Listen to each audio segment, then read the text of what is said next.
Je vais donc vous lire le texte de la conférence de presse de ce lundi 5 juin 2023. La plateforme F24 s'incline devant la mémoire de ceux qui ont perdu la vue durant ces derniers jours, prie pour le repos de leur âme et présente ses condoléances aux familles éplorées. F24 regrette les scènes de violence inouïes qui sèment le désarroi dans nos universités et dans nos quartiers, les incendies programmés des villas et des voitures, le saccage des biens publics et privés dans de nombreuses localités dont la responsabilité totale est imputable au président Macky Sall et à son gouvernement. En effet, depuis la publication du verdict unique d'un procès honteux qui a acquitté Ousmane Sonko des chefs d'accusation de viol et de menaces de mort, le sang coule. Le bilan provisoire fait état de 16 morts, 357 blessés et des arrestations par centaines. Les Sénégalais souffrent et manquent de plus en plus de tout. Les restrictions et blocages sur Internet et les réseaux sociaux qui relèvent de pratiques de notre âge ne portent pas seulement atteinte aux libertés individuelles et collectives, elles constituent un facteur d'inertie affectant les transactions financières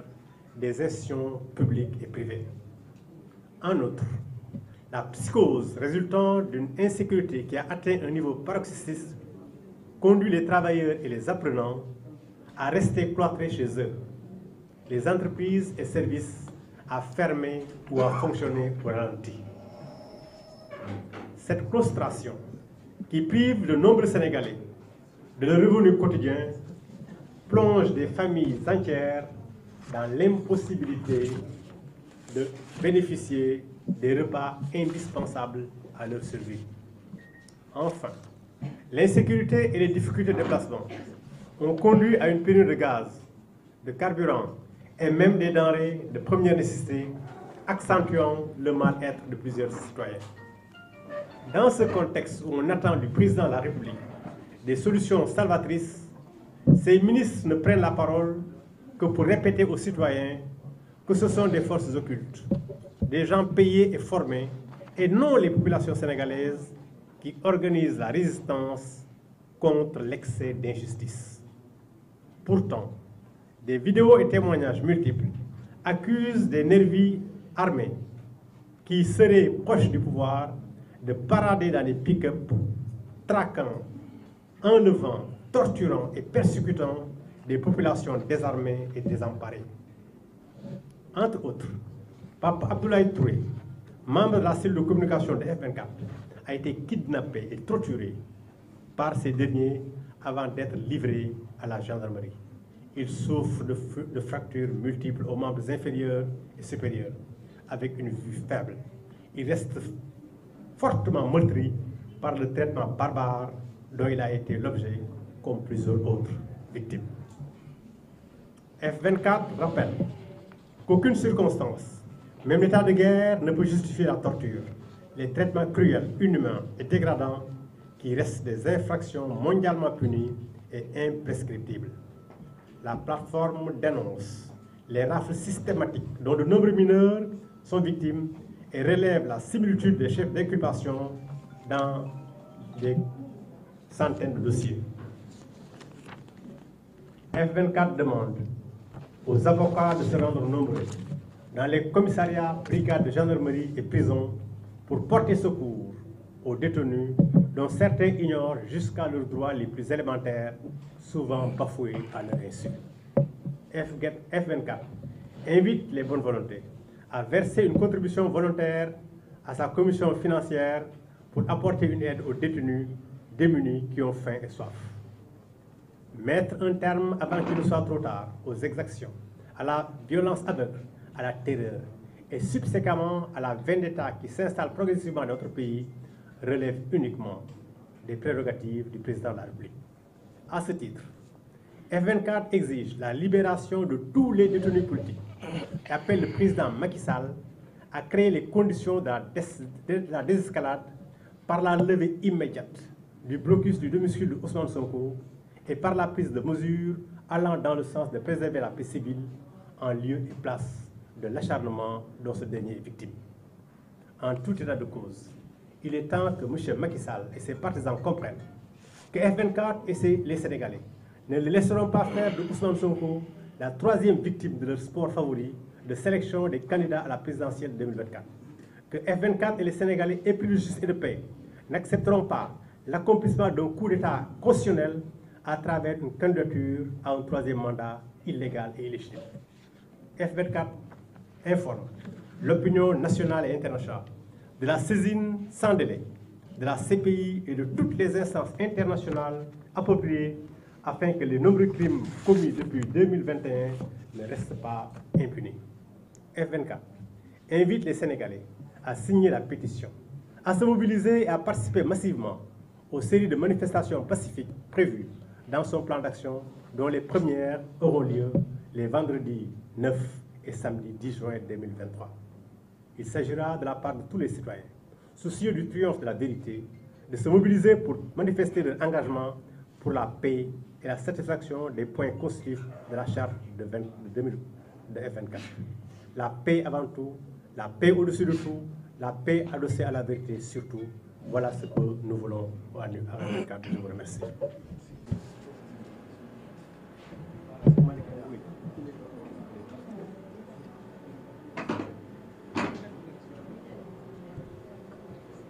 asalaamaaleykum mbokk yi ginnaaw bi ma nuyoo journaliste yi nga xamante ni teewe nañu ndaje mi ci taxawaay bu am solo ci lim maa ngi nuyu aussi leader yi nga xamante ni ñu ngi fii tey ci présidium bi ñuy ay personnalité ay soxna ak ay góor yàlla yu am taxawaay ci réew mi à travers seeni engagement politique mais aussi à travers leurs engagements citoyens ci seeni organisation respectives. di tàmbali rek damay daal di gàttal rek résumé di wax ni F24 mu ngi tàmbalee d'abord incliné wu devant la mémoire de tous les Sénégalais yi nga xamante ni ci fan yi ñu jóge ñàkk nañu seeni bàkkan ci événement yi nga xamante ni am na sénégalais yépp di ko nakarlu mooy ay doomu Sénégal yi nga xamante ni ñi ci ëpp dañ leen boom te ki leen boom mooy nguuru Macky Sall. waaye it F24 mu ngi regretter yenn scènes yi nga xamante ni nemmeeku nañ ko aussi ci réew mi muy attaques yi nga xamante ni ñenn ñi def nañ ko. te ñun jàpp nañ ni bokkuñu ci ñi nga xamante ni ñu ngi xeex pour démocratie yu Sénégal ñu ngi xeex pour que Macky troisième candidature am mu tegee ko wet ñu ngi xeex pour que leader politique yi nga xamante ni Macky Sall mu ngi leen di galgal ginnaaw bu mu ko defee Karim Wade def ko ni mu tuddati Khalifa Sall tey mu ngi koy bëgg a def Ousmane Sonko te amul beneen leader politique bi nga xamante ni il est à l'abri de cela que mu dàkkal ko bépp leader politique bi nga xamante ni war nga dem ci élection yi nga mën ci dem. waaye it xeex ngir détenu politique yi nga xamante ni ñu ngi ci prison yi ñu ngi ci bëree dinaa ci ñëwaat bu baax a baax ndax dafa gën a takkarnaase fi mu toll ni ñenn ñi sax peut-être ci yéen seeni frère wala seeni sœur ñu ngi ramasse nañ leen yóbbu leen. donc di ñaawlu seen yooyu nga xamante ni day attaqué sax li nga xamante ni mooy bien wu yenn sénégalais yi nga xamante ni soit seeni oto la wala seeni magasin seeni commerce ak yooyu. loolu yëpp nag li ko waral rek mooy taxawaay bi nguuru Macky Sall taxawee actuellement buggu terroriser askanu Sénégal bi nga xamante ni moom moo leen tabb depuis 2012 xeex yenn xeex yi nga xamante ni jàppoon nañ ni tey duñ fi dajawaat di ko xeex malheureusement Sénégal taxaw temm pour xeex yooyu le mu am taxawaay boobu jël police jël gendarmerie jël justice su Sénégal di ko dóoree sénégalais yi. li ko waral nag yéen ñëpp xam ngeen ko gis ngeen mbir yi li ko yëkkatiwaat mooy verdictu gàcce bi nga xamante ni tribunal justice su Sénégal prononcé na ko ci dossier wu bi nga xamante ni mooy dossier wu Ousmane Sonko. ñi nga xamante ni depuis ca njëlbeen ñu ngi doon wax ni lii du leneen lu dul mbirum complot ci question wu viol am nañu dëgg ci ñu bëri ñi nga xamante ni ñu ngi ko doon laam-laame waaye ñoom yemuñu ci non seulement loolu gàcce googu ñëw taxaw ñu jàpp ni li ñuy fajee gàcce googu ak li ñu mbëbët ci leader politique bi mu doon pour que mu bañ a dem ay élection ba abadan mooy déema uti beneen lay bi nga xamante ni moom la ñuy benn tuuma bu ñu teg ci kawam amul benn sénégalais bu ko nangu. Au niveau international sax ñu ngi ñuy ree le Sénégal est la risée du monde entier en tout cas ndax jéego gi nga xamante ni suñu justice teg na ko te pouvoir exécutif manipuler ko pour que mu def ko. leneen li mooy aussi mbirum blocage internet il est inadmissible mais vraiment il est inadmissible qu'au XXIe siècle parce que askan dafa jóg peuple sénégalais dafa jóg pour xeex ngir démocratie ngir ay akkam ay yelleefam pour xeex pour que réew mi mu doxee ni mu bëgg ñu koy doxee et que ñi koy jiite ñu fàttaliku askan wi fàttaliku wàllu askan wi que peuple boobu ñu koy sevrer d'internet depuis plusieurs jours. Le Sénégal pour cette raison aussi est la risée du monde entier. am na sama benn xaritu activiste bi ma doon waxtaanal Cheikh Fall bu Africtiviste mu ne ma daanaka sax dama waddal ay rongoñ bu jenn africain yi nga xamante ni ñun bi ñu daan dem seeni dëkk ñuy bàkkoo démocratie wu Sénégal di leen jàppale ci yenn jumtuwaay yi nga xamante ni seen citoyenneté day gën a ñoŋ ak seeni taxawaay ci seeni réew que ñooñu ñoo may woo di ma massawu ci situation bi nga xamante ni mu ngi Sénégal situation restriction internet ak yooyu boom yiñ fi boom ay sénégalais ak yeneen ak yeneen.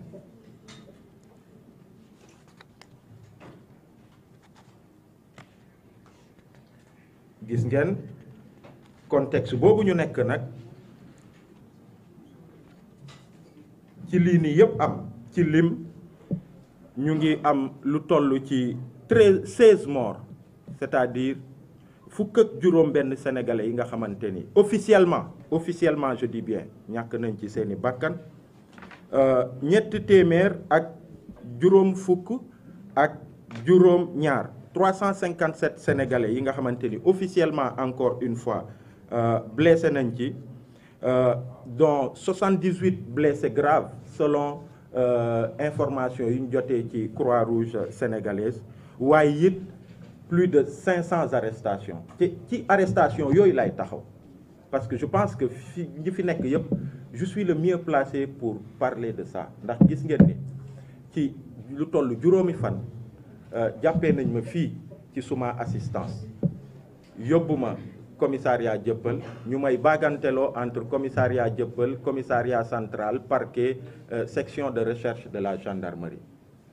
ma jàpp ni peut-être que yàlla moo dogaloon loolu pour que ma dem man mii nga xamante ni bokk naa ci ñi nga xamante ni ñun ñuy woowee leader que ma mën a teg bët ci li xew mais mënu leen ko sax imaginer mënu leen sax imaginer les centaines de jeunes sénégalais yi nga xamante ni defuñu dara li ci ëpp ramasse systématique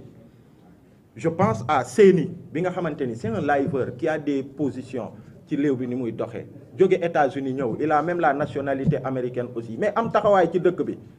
di def business am di jënd ay oto di ko indi ak yeneen di ko jaay VDN lañ ko fekk mu nekk ci parking di doon régler mbirum ay oto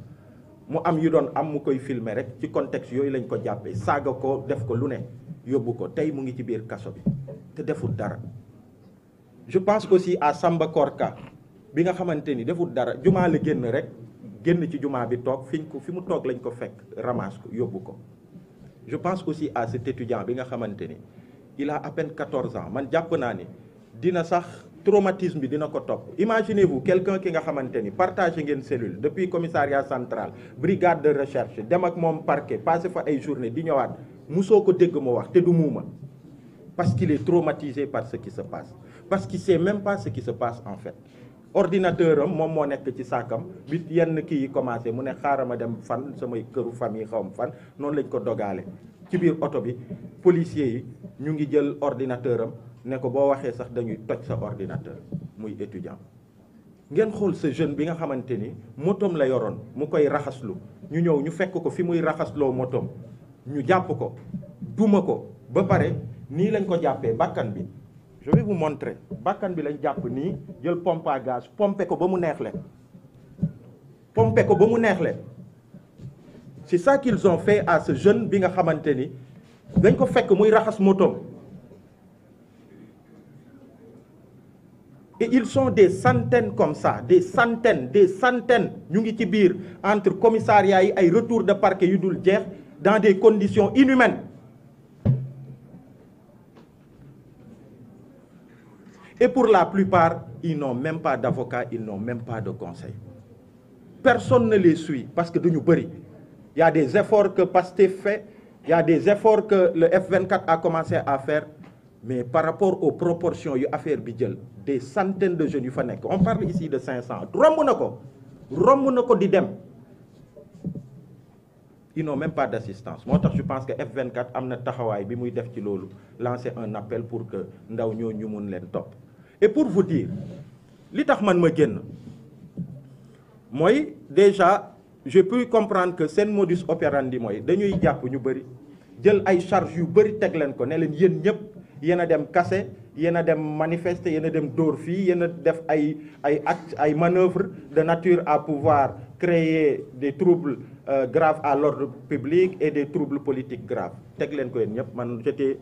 loolu man tamit loolu lañ def avec 14 autres personnes commissariat central jóge fa ñëw bagante retour de parquet ba ñëw jàkkaarloog juge d'instruction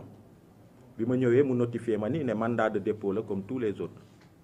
ma ne ko non je rejette ce mandat de dépôt parce que li procureur bi ne ni moom la may toppee en même temps que beaucoup d'autres citoyens defuñ ko mu ne ma est-ce que am nga preuve ma ne ko preuve mu ngi ci internet bi la vidéo de mon arrestation demal nga xool ko mu ne sama avocat mu lijjanti ko mu fexe ba sama avocat lijjanti ba ñu indil ko sur clé USB mais juge bi daf ko xool pare ne non man du ma la yóbbu kaso parce que li nga wax dëgg la li procureur li mu teg sa ndot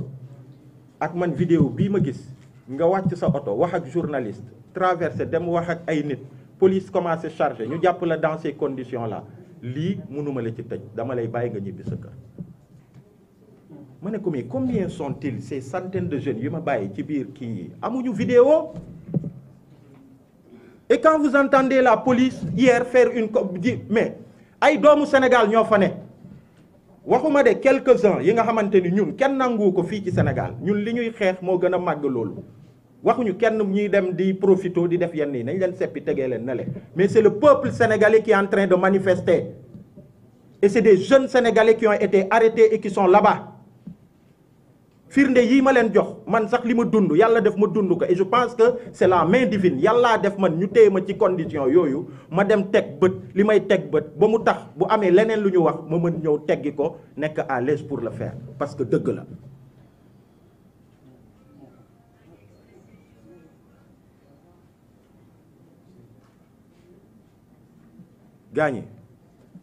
gaañi l'heure est grave la situation est grave et elle demande à ce que ku ci nekk mu jël ay responsabilités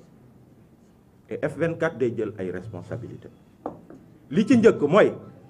Macky Sall dans sa stratégie de communication appuyée d'une certaine presse yenn médias yi ce qu'ils sont en train de faire c'est de couper internet continuer di boom ay sénégalais di leen arrêter ci rafle yi ñuy def commencé léegi di dem ci këru ñenn ñi di défoncer seeni porte di leen dem jëli couper internet ba nga xamante ni monde bi kenn du ko gis mais en même temps ñoom ñuy communiquer di naan peuple sénégalais du peuple sénégalais mooy manifester ay voyous la ak ñi nga xamante ni ay sambabo yi ay bandi ñoom ñoo jóg rek pour casse c'est ça qui se passe donc circuler il n'y a rien à voir moo tax F24 jàpp ni loolu dañ ko war a déjouer à malin et demi loolu la tubaab yi di wax c'est-à-dire lu ñu bëgg wone opinion internationale CPI bi nga xamante ni ñu ngi monter dossier pour mu dem fa ak yeneen ñooñu la ñu bëgg won ni Sénégal fii tout nice citoyens sénégalais yi manifesté wuñ dara amul opinion bu ñu manifesté ay bandi ñooy génn rek bëgg bloquer réew mi te du dëgg communication bi am fan yépp loolu la meilleure manière de déjouer cette communication xam nga mooy lan mooy de lancer une vague de manifestation yi nga xamante ni day permettre à nos mamans man sama yaay musul teg tànk ci marche ak samay tante ak sama yenn kilifa mais wóor na ma ni bu ñu wootee fii ne nañu daje ci bërëb manifestation pacifique autorisée di ngeen gis lu ëpp ay millions de Sénégalais yu génn. C'est la meilleure manière de déjouer ce mensonge de Macky Sall. Il faut que parallèlement à ce mensonge bi muy wane ni Sénégalais yi génnuñu nakarluwuñu ay bandi rek ay génn di kas ñu woote manifestation bi ñu autoriser ko par A ou B suñuy yaay suñuy pap suñuy kilifa suñuy rap des milliers de Sénégalais voire millions ñu génn pour que opinion internationale gis ni peuple bii dictateur u Macky Sall bii mu doon bëggatuñ ko. dañu bëgg mu dàq léegi li am yépp ci réew mi que mu dàq tout de suite, que Ousmane Sonko li ñu nekk di ko dunduloo actuellement que mu dàq, que prisonniers yu nekk ci prison yi ñu arrêté leen ñu génnee leen ci li mu gën a gaaw. Après nag ñu jublu ci mbirum troisième candidature qu'il face au peuple sénégalais pour wax leen ni ko constitution bindee te man ma waxoon ko waxaat ko du ma def troisième candidature et que tous les candidats yi nga xamante ni ñu ngi ci opposition bi dama leen di bàyyi ñu dem. C'est ça qu'il faut faire. moo tax ñuy woote ndaje bu am solo di ci woo sénégalais yëpp nag dootul sax mbirum ndaw ñi rek mais képp kuy sénégalais nga nekk ci sa kër. te gis nañu li xew ci kër ñi ñëpp a ngi nakarlu nguuru Macky Sall li mu teg sénégalais yi fi mu toll nii ci violence ci boom ci fen ay kàcc ak yeneen que bépp sénégalais ba ci suñuy kilifa génn le vendredi 9 à Dakar place de la Nation ñu duy ko millions plus de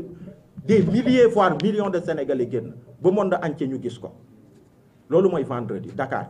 waaye feneen ci réew mi nañu tàmbali def les démarches qu'il faut pour que ñu mën a amal ay manifestations vendredi incha allah. bu ñu jógee ci vendredi bi dañu jëm ci samedi ca Ndakaaru manifestation samedi bi VDN bi lay doon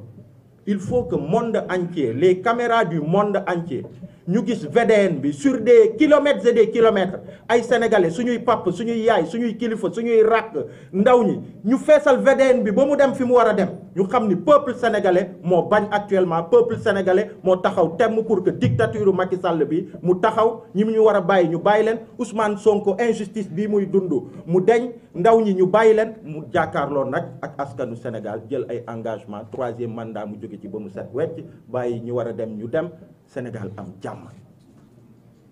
keneen ku waxut loolu nag ku waxut dëgg wax leneen donc loolu moo doonoon wootewu F24 di wax ni rek ni toppuma texte bi freestyle laa def waaw di leen jaajëfal di jaajëfal. du ma masawoo peuple sénégalais yëpp def naa ni F24 ñu fi toog yëpp wax nañu ne li nga xam ne métit bi ñu teg Sénégal depuis un certain temps damay dugg dans le vif du sujet ci ñetti point. Premier point bi mooy lu indi li yëpp lu ñu dund depuis jeudi parce que sama intervention dama koy def uniquement sur l'aspect juridique parce que sama métier pour que sénégalais yi comprendre un peu parce que ñu bëri comprendre ñu poursuivre nañu benn leader politique muy sénégalais comme tout le monde di membre du F24 ci poursuite yi procureur lu ñu koy reproché mooy viol ak menace de mort ñu jógee ci procureur egg ci juge d'instruction toujours viol et menace de mort ñu jël ordonnance de renvoi yónnee ko devant la chambre criminelle war a ko juger toujours pour viol et menace de mort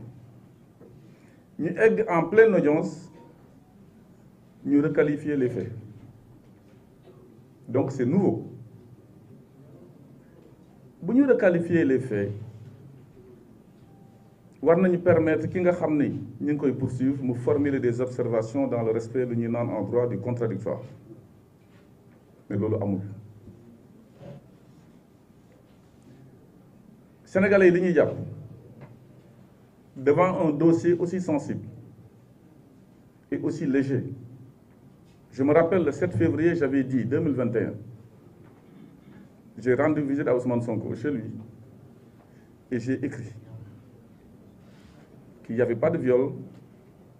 et que je sentais la puanteur d'un complot. Sur ce point, je peux regarder tout le monde les yeux dans les yeux. Le tribunal a constaté qu'il n'y avait pas de viol. Sénégalais li ñuy jàpp lu ngeen ko toppee woon te bind ko ci parquet bind ko ci instruction ñëw indi ko devant la chambre criminelle bu fekk il n'y a pas de viol on l'acquitte 1 point à la ligne. waaye bëgg à tout prix rendre la personne inéligible créer fa une nouvelle infraction gis nga le droit on peut le tourner dans tous les sens def ci lu la neex. waroon nañu yem juste ci accusation bi yóbbu nit ñi devant la chambre criminelle ancienne cour d'assises acquitté ko parce qu'il n'y a pas de viol Sénégal jëm ci kanam parce que li yëpp du xew mais vouloir le rendre inéligible comme ni ñu ko defee pour d'autres loolu moo indi problème bi et ñu ngi koy naqarlu parce que tout le monde nous regarde tey sénégalais c'est la risée du monde nous étions une vitrine démocratique mais fu ñu toll ni aujourd'hui je pense qu'on a honte même de dire qu'on est sénégalais ci loolu le F24 va poursuivre son travail pour que 2024 képp ku war a bokk ak ay galgal ak yooyu ñu dindi ko fi dinaa ñëw ci 3e point mooy wax léegi parce que c'est continuité la 2e point bi bu ñuy wax démb gis ngeen des autorités policières def seen conférence de presse à partir de données yoo xam ni dictées par des politiques c'est vrai qu'ils sont sur le terrain ñun tamit quelque part on est sur le terrain Sénégal lañ nekk gis nañ fi loo xam ni en mars 2021 diñ ne woon amul sur le maintien de l'ordre public waxuma la sécurité privée des personnes et des biens l'ordre public ce n'est pas du ressort de privé jël ay personnes yoo xam ne nekkuñu policier nekkuñu gendarme nekkuñu force de défense et de sécurité jox leen ay armes on appelle les nervis jox leen ay pick-up on les a vus ñiy jaar ci kaw policiers yi di génn kenn waxu leen dara il est devant les gendarmes di tirer sur la population su ñu nee loolu amul ils racontent leur vie et dans la conférence de presse d'hier waroon nañ ci wax mais on voit des photos ñu ne ñii c'est des gens qui sont mêlés c'est des forces occultes et pourtant ces pick-up là ont pris départ devant la permanence de l'APR. J'appelle le procureur à me convoquer, comme nous me convoquait à l'une. Je lui donnerai les images. Qu'est-ce qu'ils font là-bas? Les forces de défense et de sécurité pour les citoyens, pour le Sénégal, quittent les commissariats, les camps militaires, la gendarmerie pour accomplir leur mission. Pas dans une permanence politique. Les plaques d'immatriculation, on va les donner. L'enquête sera là devant le juge d'instruction qui va approfondir. Donc, ak travail bi nga xam ne F24 mi ngi koy def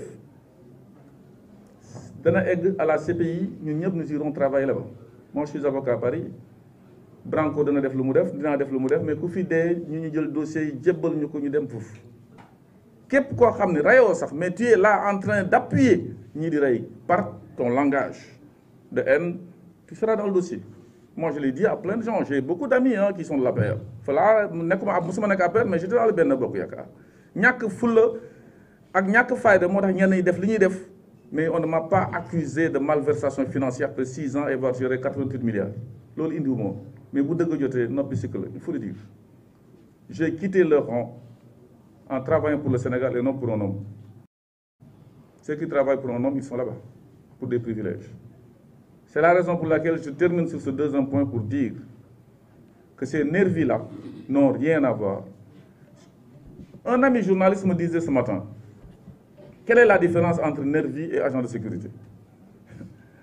Mais c'est très simple. Un agent de sécurité, il assure la sécurité des personnes et des biens sur le plan privé. Soit que yóbbu sa kër mu gère ses biens, wala mu assurer ta sécurité en tant qu'homme politique mu ànd ak yow. Un nervi, c'est celui qui est payé pour faire de basses des manœuvres yoo xam ni rey sàcc ak yooyu. Un agent de sécurité, c'est pas ça son boulot. C'est ça aussi qui est là. Je pense que nous avions ici un contrat de 45 milliards. ñenn ñi ragal ci wax man ragaluma ko nañ ñu wax fu mu armes yooyu dugg. Je pose une question très claire. Armes yooyu fu mu dugg. De toute façon, la CPI viendra expliquer clairement lorsque les personnes qui sont décédées inutilement, leurs dossiers nous parviendront. Troisièmement, et dernière position, gis nga fii neewoon nañu Abdou Diouf, président Abdou Diouf n'était pas un homme de poigne, mënul gérer réew mi, yore na réew mi 17 ans, am na lu mu fi def au moins. Le président Abdoulaye Wade ba mu ñëwee ñu ne amul karaw attanul réew mi. Le président Macky Sall ba mu ñëwee, le président Abdoulaye Wade avait dit sama élève la 2 mois on n'aura plus de salaire. Nul n'est indispensable. Ku pare na nga dem. Président Macky Sall fi mu toog man mi falaa maa ko fa toogloo ak keneen. On sait ce qu'on a vécu en 2012 avec ñoom Mamadou Diop. Ce vendredi 27 janvier 2012, le jour où le Conseil constitutionnel de rendre sa décision, mon ordre jour, on était sur la place de l'Obélisque. Bu fekkee xeex nañu nag ensemble contre un 3e mandat waroon na jógee feneen ba mu fekk pas ñi nga xam ne ñoo ko xeex comme le président Macky Sall et d'autres. J'ai entendu le 31 mai dernier, en plein dialogue national, parce que je suis parti au dialogue. Li ma bëggoon dégg naa ko fa. Le 3e mandat fait partie des débats. Bu ko waxoon bokk ci ma jóg génn dem sama yoon. On m'a privé de parole et je parle au ministre de l'Intérieur qui n'a pas été sérieux. Parce que jël na sama nom, j'ai dit que je vais parler, mais ba ñu ko tegee devant le président, il dit celui-là ne parlera pas, ça ne m'arrange pas. Nañ ko yóbbu ci ñoom Moustapha Niasse. Xam nañ samay parole man je ne du ma ko raay. Mais quand j'ai entendu le président de la République dire ci njëkk ak teraanga ma delloo leen ko ci ndénkaane bi ñu la dénk moo ko ku la ko dénkoon ne la delloo ma ko pare nga ne ma non da ngeen may saraxu. J'ai l'impression qu'on a fait des choses en 2012 pour rien. ba pare teg ci ñi àndaloon ak man en 2012 xam nañu bu ñu voté référendum voté oui, ils savaient que j'avais droit à un autre mandat à partir de 2024. Faux, archi faux. C'est de l'escroquerie politique. J'étais dedans, j'ai voté le oui, j'ai fait voter le oui. Bu waxoon ñun ñii que le oui su ngeen ko voté j'aurai droit à un autre mandat en 2024 man duma ko voté ñàkkuma fayda keneen du ko voté le référendum. Alors bu fekkee argument boobu sax mën nañ ko accepter un peu. C'est de n'importe quoi, mais acceptable. Pourquoi avoir dit le 31 décembre, donc 2 ans après 2016, 2024, si je fais ça 7 ans avec 5 ans, il faudra partir. Il se contredit. Pourquoi l'avoir écrit dans un bouquin? Donc l'argument ne tient pas. Mais j'ose croire encore que en disant que il est en train de tanguer. Fii dem rek benn issue moo fi dem pare nga say ñaari rakka da ngay dem keneen ñëw ci jàmm.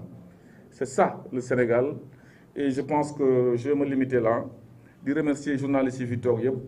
di xam ne tamit le Sénégal benn bopp la. Duñ ma jeexal te waxuma kilifa diine yi nañu génn wax parce qu'il y a un silence là bu ñu xaar ba yëf yi gën a egg fu mu warul egg ñu naan suma xamoon. Il faut qu'il parle. C'est ça aussi le Sénégal. maa ngi leen di gërëm di leen sant. ñu ngi nuyu mbooloo mi fi teew yëpp di leen gërëm si wuy si bi ngeen ñu wuy si di fas yéene yëkkati ay kàddu yu gàtt rek pour verser ko si waxtaan bi. Alors man li may njëkk a wax mooy le régime actuel te loolu leer na ñëpp pour nous réprimer il est très fort. Mais pour nous protéger il est faible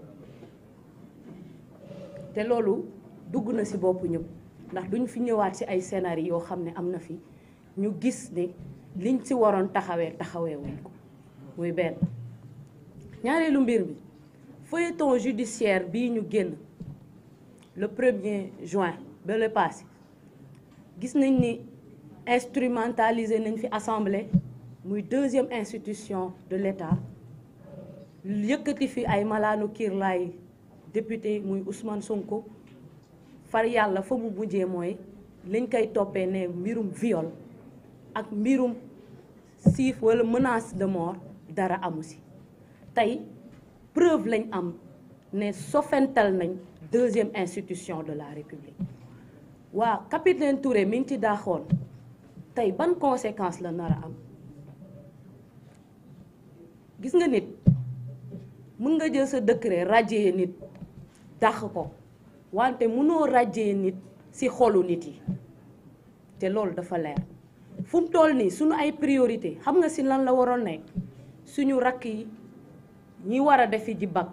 ñi war a dem def seeni composition suñu rakk yi jàngatuñu suñu prof yi enseigné tuñu tey université temple du savoir tëj na loolu yëpp mu nekk ay problématique hivernage baa ngi ñëw gis nañ ay bulletin ANACIM wax ne dinañ am ay taw kenn toppatoo tabaski baa ngi ñëw tey le 5 boo rombee ci banque yi ci bëri dañ tëj gab yi nit ñi dañ fa rang ñu bëri fii xëy na fayekuñu seen salaire loolu kan moo ñu ko teg benn régime boo xam ne dafa bëgg a maintenir fii nii taxaw nag défier ñu nee ñu pour ma dem da ngeen may ñaan njekk waaw pour mu dem nee na ñu ñaan ko njekk waaye ñun liñ koy tontu mooy ñun dañ la joxoon mandat ci njekk delloo ñu ko ci njekk bugguñu réew mu tàkk bugguñu justice bu ñu manipuler bugguñu suñu ay forces de défense et de sécurité yi nga xam ne dañ leen fonk wekk leen ñu jàpp ñu di ñu dóor jël ay xale yu ndaw di leen ériger en bouclier te démb ba ñuy def déclaration à la presse reveniruñ ci waroon nañ ñu wax lan moo tax suñu rakk yu ndaw jooju suñu doom jooju ñu jël ko def ko en bouclier donc fu mu toll nii wax ji gudd ni ko Alioune Sané waxee mooy yaay yi sëngeem nañ rakk yi ñi ngi jooy xanaa nag duñu xaar ba ñuy jéggat ay mort pour que suñu njiitu réew génn wax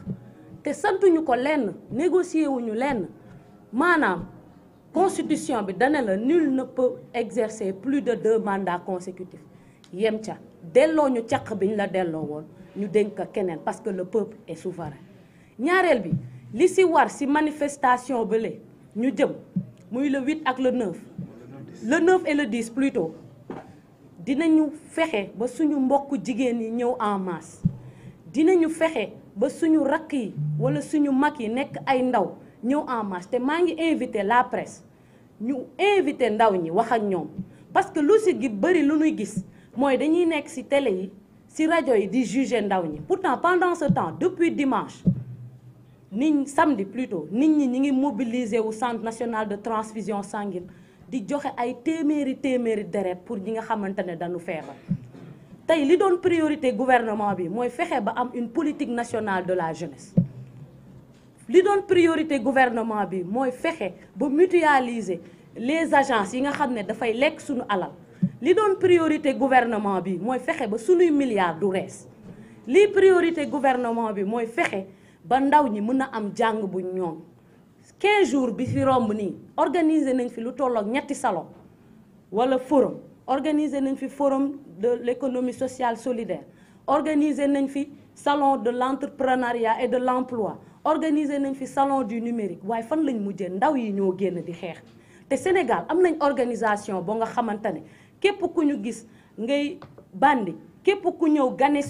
suñu chef de quartier yi dañuy dénoncer suñu chef de village dañuy dénoncer kon nag buñ ñu ne ay force occulte ñoo fi ne gis nga taxaw di bàkkoo force occulte fexe ba sa ndaw dàq say force occulte moo ko gën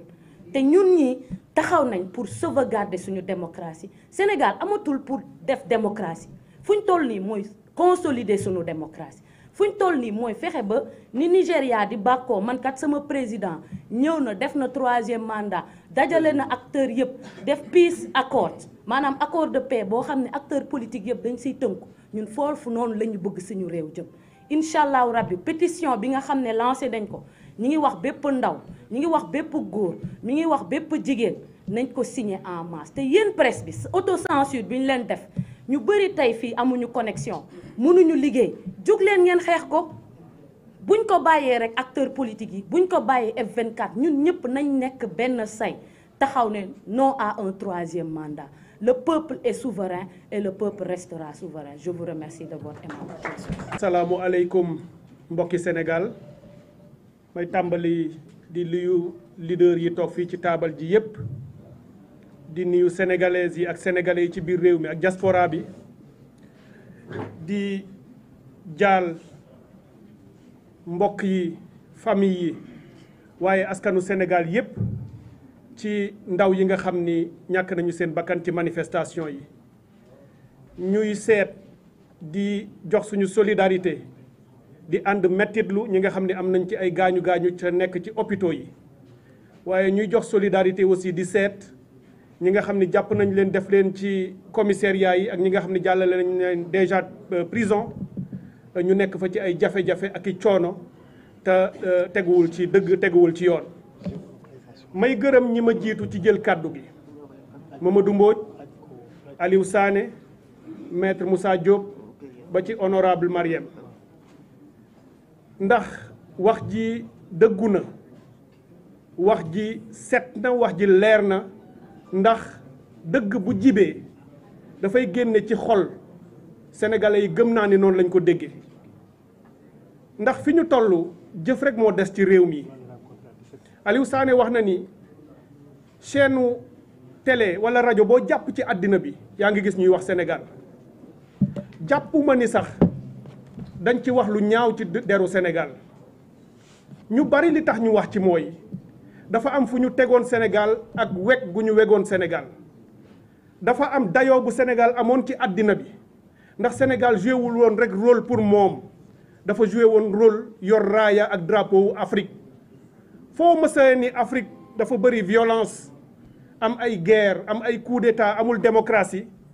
forum bu ñu ko mës a waxee ci àddina waaye dañ naan am na ay exception Sénégal ci la bokk ba taxoon ñépp tem am fu ñu tegoon bi yii xewee ci réew mi ñu am ci njaqare am ci naqar ba tax ñu yëkkati kàddu jàpp ni réewu Sénégal ak njiit yi danañu dégg boobu message ak écho bi mu def au niveau international réew mii di réewu Njaajaan Njaay ak Thierno Souleymane Baal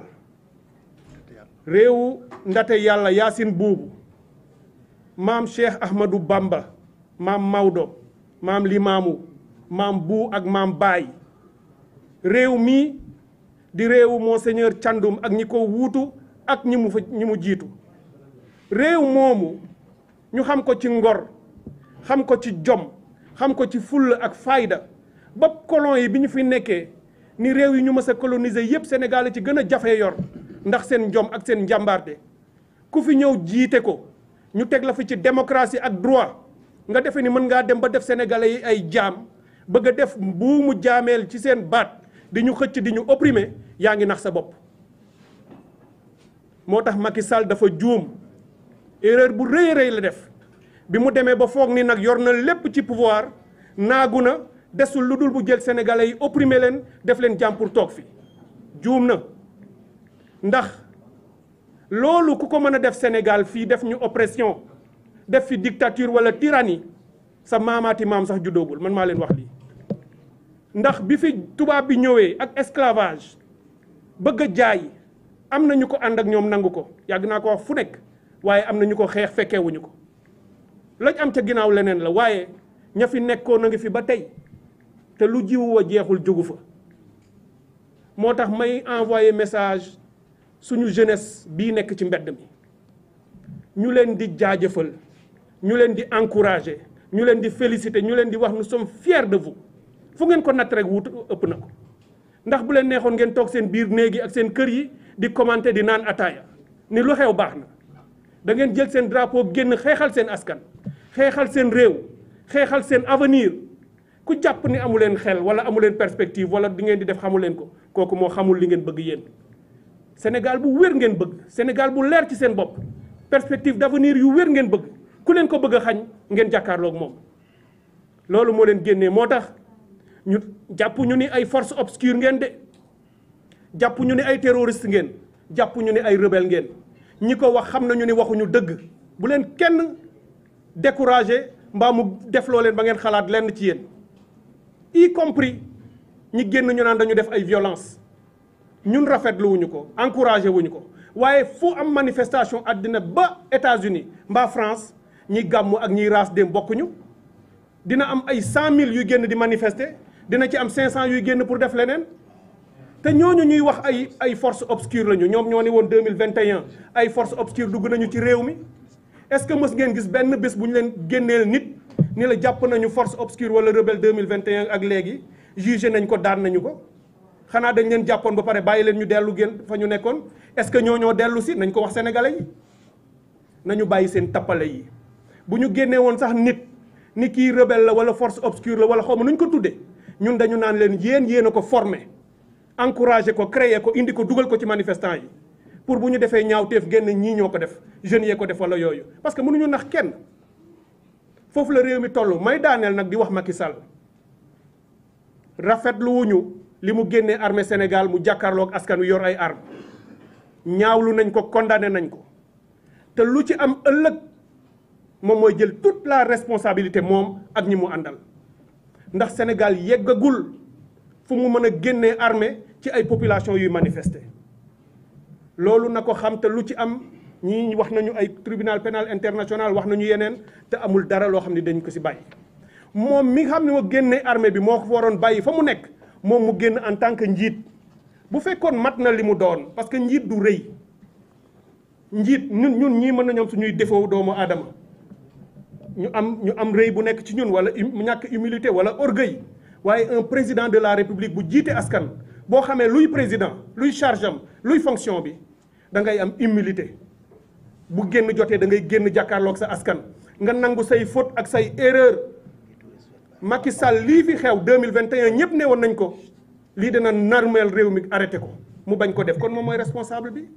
na génn wax ak askanu Sénégal mu ne leen benn man Macky Sall amuma lu ma leen di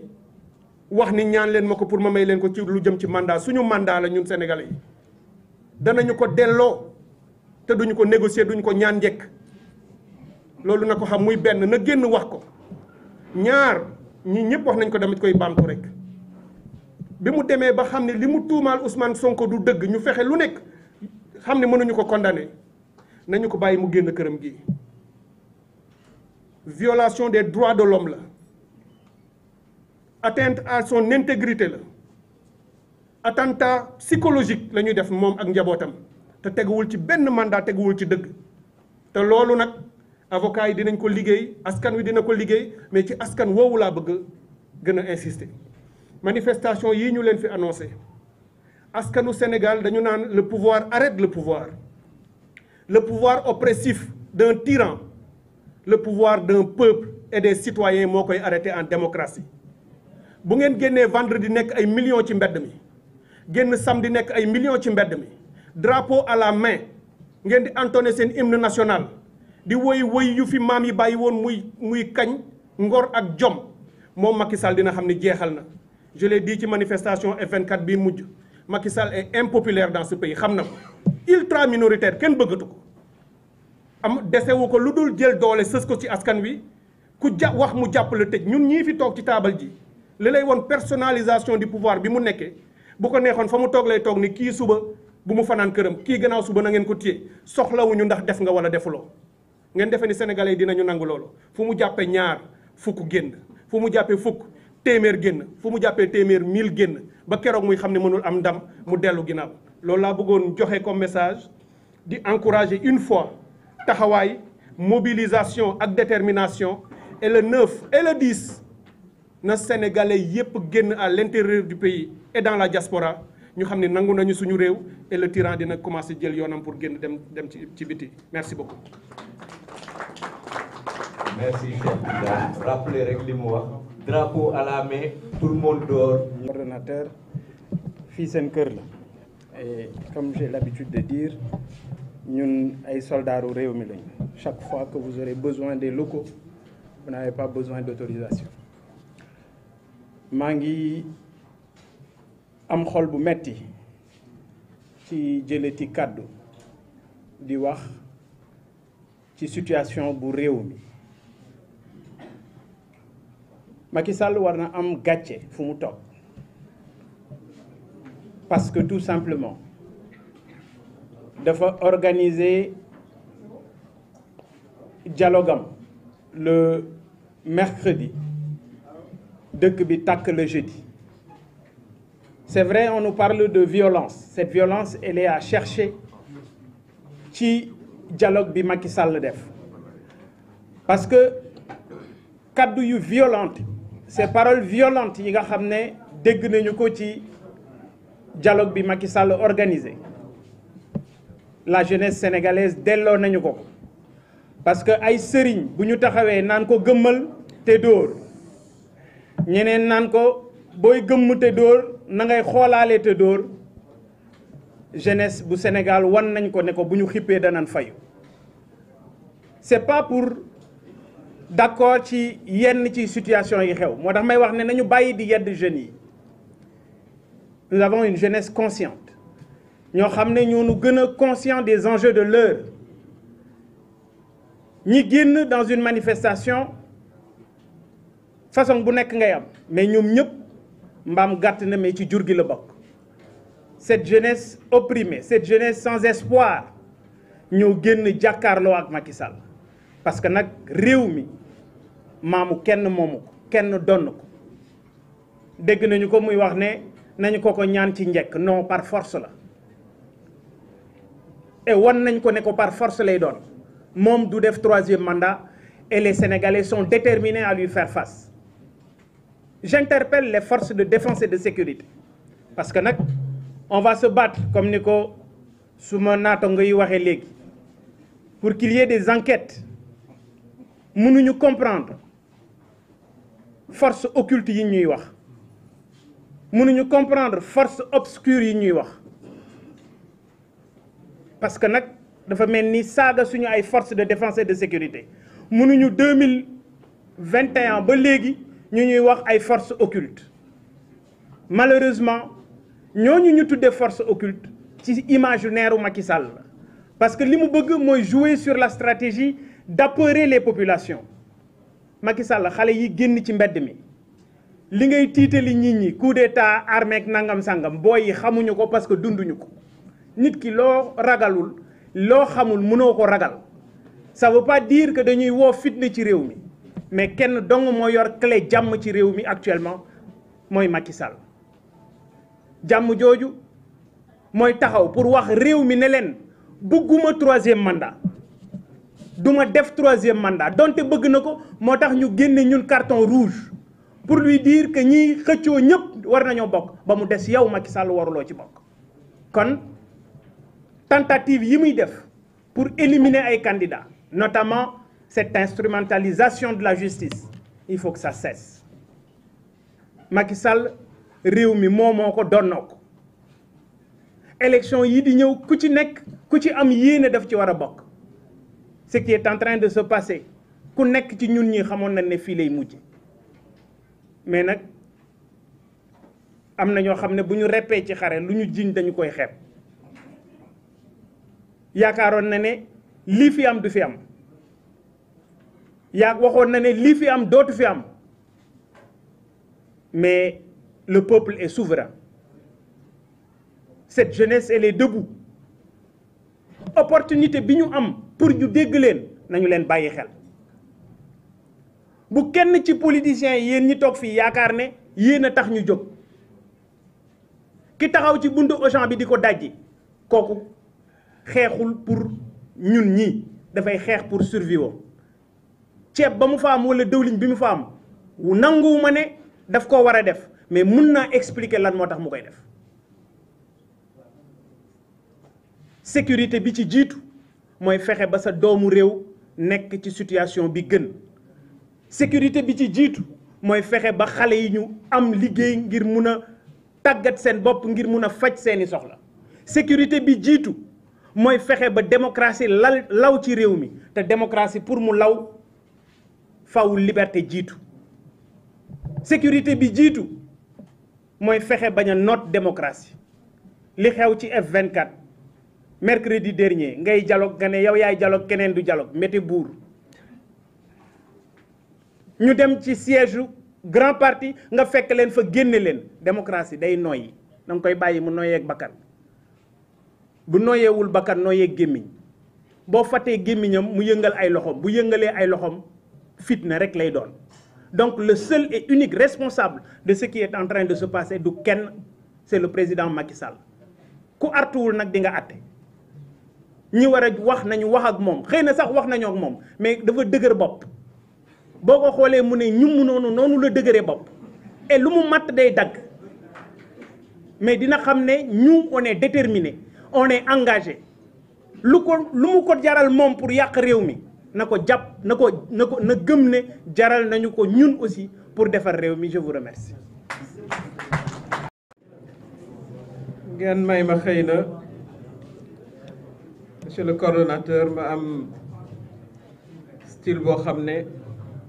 président Macky Sall ci boppam lay waxal ndax jàpp naa ne ci table bi yëpp xëy na maa ko ci gën a xam ndax gën a yàgg ak moom. Monsieur le Président, ñun de ba nuy ànd ak yow gëmuñu woon ne fii la ñuy mujjee ak yow musuñu ko imaginer ndax maître Moussa Diop mii toog ba ci Cheikh Tidiane ba ci yow mii coordonnateur 2011 ñoo àndoon ne ca place de l'Obélisque sa soxna di fa maye sandwich di fa joxe ndox bind t-shirt non au 3e mandat sol ko mu ngi ci internet bi jour boobu ci la ñu boom Mamadou Diop yal na yàlla xaare ko àjjana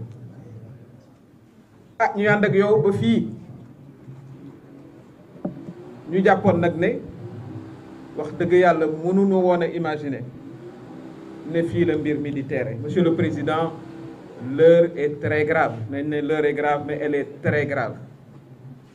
Monsieur le Président, bul topp wax naa la ko keroog ñii di la pousse ci lii nga dugg nii amul issue, c'est une voie sans issue. wax nañu ko Sénégal ñuy def la une de toute la presse internationale am ay mbokk yu ne Japon ancien collègue ñu naan lu xew ñu nekk Amérique latine ci dëkk boo xam ne on l'appelait l'exception africaine. L'exception africaine ba ci niñ daan traiter les journalistes nga ne woon yow ci sa ay kenn du fi arrêter journaliste tey Sénégal on fait partie de dëkk yi nga xam ne moo ëpp journalistes yu ñu arrêté.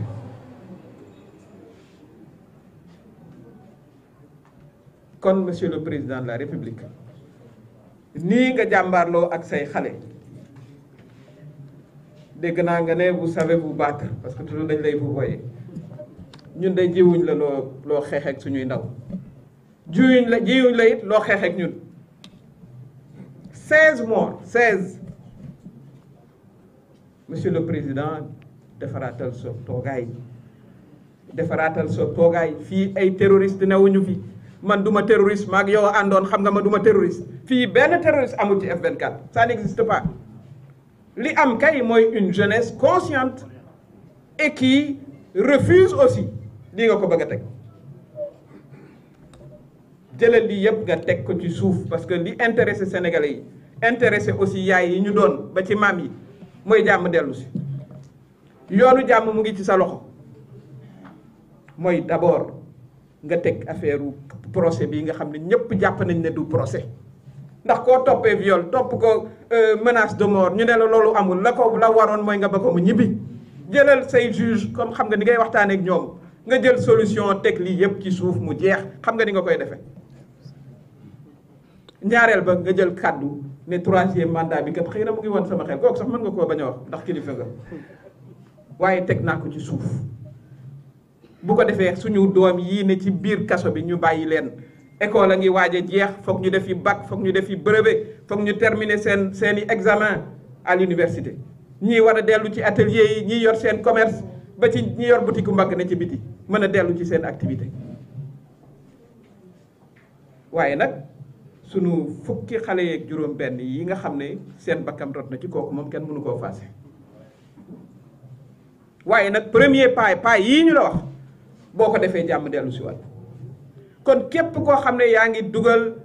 sa loxo wala sa xalaat wala sa xel ci voie de solution yaa ngo teg procès bii ci suuf xam nga artifice yi ngay jaar juridiquement pour ñu jàll ci leneen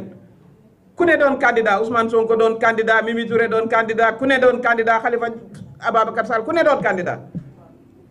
yow nga wut sa candidat yow ma mën a bokk loolu la yàlla dogal ndax nag dañ laa falaat la ñun président dañoo wàccoog yow dañ laa defal teraanga bu ne ndax 2011 nag du njëkkoo woon ci opposition waaye sénégalais yi fal la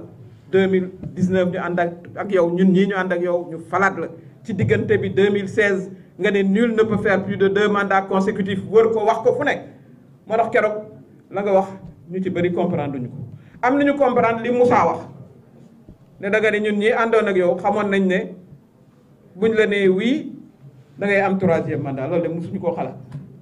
waaye man la ma jàpp mooy da nga ne opposition ba nga xam ne ñoo doon wax ne boo amee oui da ngay def 3e mandat donc wax ji sax daanaka kenn comprendre ko waaye la ca yomb te ñëpp jàpp ko mooy nul ne peut faire plus de 2 mandats consécutifs mooy cette situation. Donc monsieur le président, l'heure est très grave. Il faut sauver le peu qu'il reste à sauver ci lii nga xam ne moo la dese pour les 8 mois à venir xale yii nga xam ne perte nañ ci seen bakkan kooku duñu ko baal kenn ndax nag 9 mois la ñu leen ëmboon jur leen ñi ñun ñii ñëpp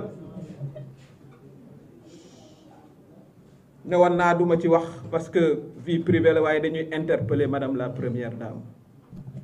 dame la ñu wax une dame c'est une femme madame la première dame vous êtes une mère lii suñu xale yi di daj wax ci ak monsieur le président de la république ñu arrêté lii ñuy gis ñoo xam ne kenn xamul lu ñu doon kenn xamul policier lañ kenn xamul lu ñu doon gis nañ leen vidéo yi nekk ci ñépp di ko témoigner loolu mu dakk immédiatement ña nga xam ne def nañ ñaawteef yooyu ñuy ñu dinañ leen topp ci yoon bu ñu leen topp Sénégal yi topp leen feneen muy CPI muy ci yeneen dëkk yi nga xam ne dañu am le principe de la juridiction universelle ci yenn crimes yi y a pas que la CPI ça aussi il faut que ñu xam loolu juristes yi xam nañu ko mais ci diggante bi madame la première dame en tant que mère ñun ñëpp ñun ay jigéen ñii fi yor ay doom dañoo sukk jur xale yi ñu rey téyel loxo président de la république ne ko mu arrêté lii nga xam ne mësuta am Sénégal ba Sénégal di Sénégal musu ñoo toll à un niveau aussi bas de notre démocratie musula am waxal ak moom personnage privé nga ne woon man du ma ci wax waaye nag l'heure est tellement grave que yow ci sa bopp mi nga xam ne vous êtes une mère on a appelé toutes les mères à venir manifester toutes les femmes toutes les grand-mères toutes les jeunes filles borom kër yi it ñëw parce que ku sa soxna génn xanaa doo ko bàyyi mu dem moom kenn xale yi ñëw ku sa yaay génn xanaa doo ko bàyyi mu génn moom kenn waaye madame la première dame da nga am une responsabilité première tuddee wuñ la première dame pour rien de c'est pour que aussi nga jox les conseils au président de la république nga téye loxoom moom li ko war du xeex ak ñun je sais me battre laa dégg mu wax keroog non non non non non waroo xeex ak ce peuple monsieur le président de la république waxoon naa ko amul benn président au monde boo xam ne am na armée wala police wala gendarmerie bu mën a dox digganteem ak askanam loolu du sa cër vous battre avec nous du sa cër mën nga nag ci politiciens yi nga seet nooy def waaye se battre avec votre peuple tel qu'on l'a vu depuis 3 jours loolu du sa cër monsieur le président de la république encore une fois tegal li yëpp ci suuf tegal procès bii nga xam ne kenn ci Sénégal nanguwul ne procès bu jaar yoon la ñaari chef d'accusation ñu dàq ñaari chef d'accusation borom dafa war a ñibbi bàyyi candidat yëpp bokk nga libéré suñu xale yii ci mbedd mi ñu def enquête seet ñi nga xam ne ñoom ñooy les fameux nervis parce que nag on a des indices aussi danañ leen topp ba xam ñan lañu ba ñoom it ñu mën a répondre devant la loi mooy dëgg te nga bàyyi ñun ñii F24 aussi yi ngay sonal salle bu ñu mën a réunion yi sax mënuñ ko am ñu ne dañuy dialogue waaw dem ci lieu privé parce que amuñu am lieu public nga yónni gendarme yi pour ñu génne ñëpp sànni leen monsieur le président bu fekkoon ne noonu lañ la ak président Ablaye Wade defoon 2011 kon doo yegg si fii dañu la woo commissariat central ci blanchiment ba ñu gisulee dara dañ la bàyyi nga dem noonu nga waroon a doxalee Ousmane Sonko opposant nga woon moom opposant la ku ne nekk candidat ni ma ko waxee ñi bëgg a nekk candidat yëpp nekk candidat 2011 y avait 12 candidats yow la yàlla fal jaarale ko ci sénégalais yi kon li nga xam ne mooy sa cër te vraiment ñun de musuñoo xalaat ne dañu yegg si fii ak yow musuñu koo xalaat su ma diggante ak yow nag lu ne xaj na ci waaye man ak yow la woon waaye sa diggante ak les sénégalais la jeunesse sénégalaise tout particulièrement bi nga xam ne 2011 ñoo la fal suñu meeting 2011 yi y avait pas de jeunes de plus de 30 ans kooku maa ci teg suma bët ñoo la faloon mënoo ñëw 10 ans après ne da ngay xeex ak ñoom mënoo ñëw 10 ans après ñu feesal les prisons de jeunes mënoo ñëw 10 ans après la nga doon xeex contre le président Ablaye Wade muy 3e mandat nga ne da nga koy indiwaat monsieur le président l'heure est grave. di féliciter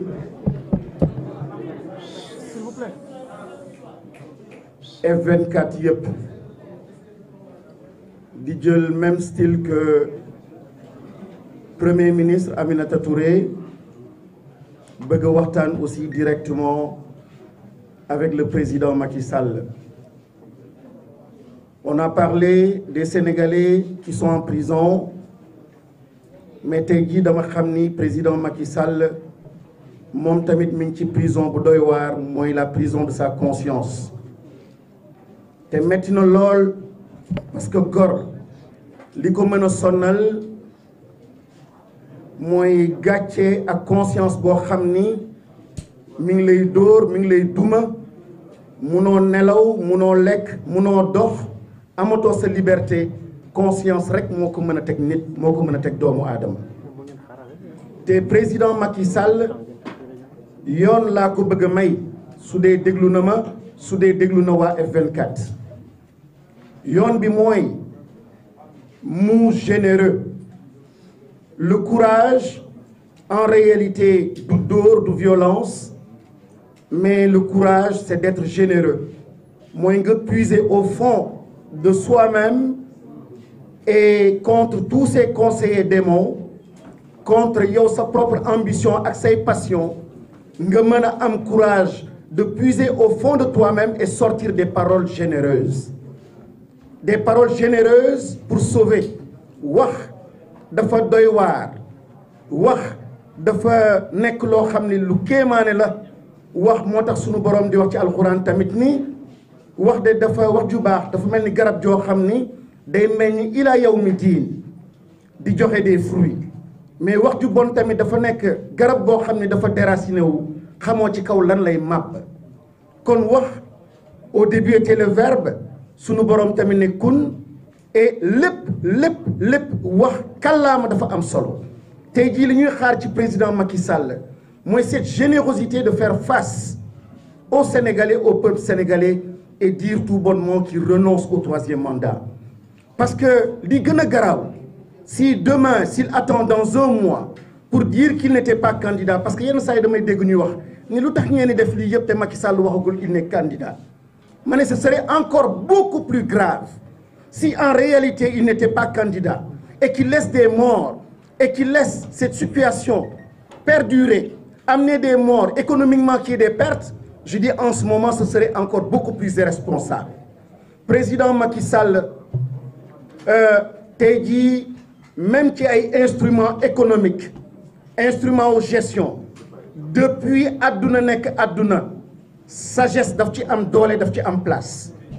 et je l'ai rappelé une fois au Parlement dîner ci au bas de l'échelle da ngay dégg les données nga tegaat ci kaw mu nekk information nga demaat ci kaw a kaw mu nekk connaissance nga demaat ci kaw mu nekk intelligence mais lii nekk ci kaw intelligence mooy hikma mooy sagesse te lii tegu ci kaw loolu mooy dëgg kon lii gën jege dëgg mooy de la sagesse et l'équilibre te borom bi saa yuy wax saa yuy maye day ne on lui a donné le savoir mais on lui a donné aussi la sagesse tey jii on peut pas diriger un pays une organisation sans une dose de sagesse j'interpelle le président Macky Sall réew mi fi mu soxla tey li mu soxla du alal du xaalis du loi du dara li mu soxla mooy ce qui se situe au-dessus de tout cela mooy hikma et la sagesse Nelson Mandela a été capable de réinventer les voies pour se reconnecter à cette sagesse. Sinon, Réum à l'époque, quand il accédait au pouvoir, mais mais il a été sage, mettre au point ou en avant un concept, vérité et réconciliation. Au Canada, avec les Amérindiens, ils ont été capables aussi de mettre en avant un processus, le peuple s'est réconcilié. Tout cela, c'est en mettant en avant la sagesse. Beaucoup code pénal ou loi du Kotank, beaucoup conseiller Tank, j'ai été membre du gouvernement. Je sais comment un dirigeant peut être complètement enfermé dans une prison. Le président Macky Sall, ayez le courage de faire face au destin et à l'histoire. Et vous qui êtes à côté aussi du président Macky Sall, ngir yalla deggu len nit soko beugé dang koy wax deug nit soko beugé donne-toi la liberté de lui donner des bons conseils. Mais aujourd'hui, malheureusement, au nom de je ne sais quoi, vous êtes en train tout simplement de perdre le président Macky Sall. Macky Sall, quand Dieu la parole, fait le discours à la nation, dites simplement que vous renoncez à ce troisième mandat et libérez Ousmane Sonko. Libérez Ousmane Sonko, et je parle aussi aux juges. Un juge, lorsqu'il rend une décision de justice, bien sûr, il doit s'appuyer sur la situation, les faits, mais il doit absolument agir sur la situation. Les juges, en ce moment, n'agissent pas sur la situation, et lorsqu'on n'agit pas sur la situation, elle se transforme en procès politique, en problème politique, et situation Sénégal, il faut le toll. Que le Sénégal tout entier se mobilise, et qu'on libère le peuple, et que Macky Sall nous entende et entende le peuple. Merci beaucoup.